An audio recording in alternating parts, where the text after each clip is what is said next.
Leaders, right, they're shaping the future. But who shapes them? That's what we're diving into today. It's a huge question, especially when you look at how important developing leaders is right now. Totally. We're looking at leaders shape the future for this deep dive. And right off the bat, there's this stat from Deloitte. Back in 2024, they said 86% of execs. Yeah, 86% said developing the next generation of leaders. Urgent. Super urgent. And it makes you think it's not just about finding people to fill these roles. Right, it's got to be about getting them ready to handle all this doc complexity. This deep dive, it really shows how we need to think differently about leadership development. Yeah, going beyond the usual training stuff, this source, it keeps bringing up human intelligence. It's interesting, right? They're basically saying leadership isn't just a checklist of skills. It's bigger than that. It is. It's all about getting human behavior, understanding people's motivations, how things actually work between people. It's about influence and being able to make the right call, even when it's messy. No easy answers. Okay, so let's break it down. The source talks about these strategic levers, 3 of them, for shaping these exceptional leaders. First one, anticipate and decode. What's that all about in real life?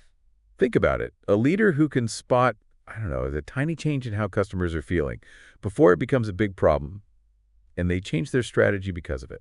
Getting ahead of the curve. Exactly. That's anticipate and decode. It's about looking past what's obvious, understanding those hidden forces at work, and then using that knowledge to get a real advantage. Kind of like, a chess player, thinking many moves ahead. Oh, that's good. Okay, lever number 2, influence and mobilize. Seems like it's about how leaders get people moving, get them to take action. Yeah, it's spot on. It's about recognizing that there's no one right way to lead. A good leader changes how they do things, how they talk, their whole style, to really connect with people, to handle all kinds of different situations. So bringing everyone together and keeping that momentum going even when things get tough. Exactly. It's one thing to have a great vision, but can you get other people excited about it? Can you get them to help you make it happen? That's what this is about. Makes sense. And last but not least, decide amid uncertainty. That's got to be so relevant today. Oh, tell me about it. It's like the world throws you a curveball. What do? This lever is about making those tough decisions when you don't have all the answers. And the source makes a big deal about using Human intelligence. right? Using those insights about people and the situation that aren't always so clear, to make a better decision, even with limited information. And when things are risky, imagine like a leader in the middle of a crisis. They have to make big choices fast.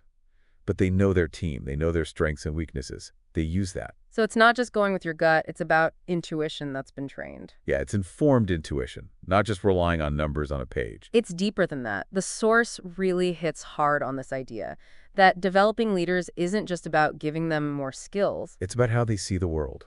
Yeah, like helping them understand the underlying stuff, the unspoken things, the stuff that really drives decision. It's a whole different way of looking at leadership development, not just training, but real development. And they leave you with a question. You listening right now, the source asks, which leadership lever does your organization need to strengthen the most?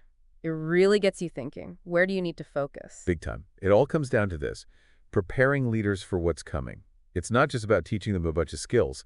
It's about helping them develop this deep understanding of how people work, how to think strategically. It's about going deeper. So think about the leaders around you. What's shaped them? What are those hidden things that have influenced them? And maybe even more important, what about the leaders of tomorrow? Which of these levers, being able to anticipate and decode, influence and mobilize, or decide amid uncertainty, which one feels the most important for them to have? It's something worth thinking about. Absolutely. The world is changing fast. Leaders need to be ready. That's for sure.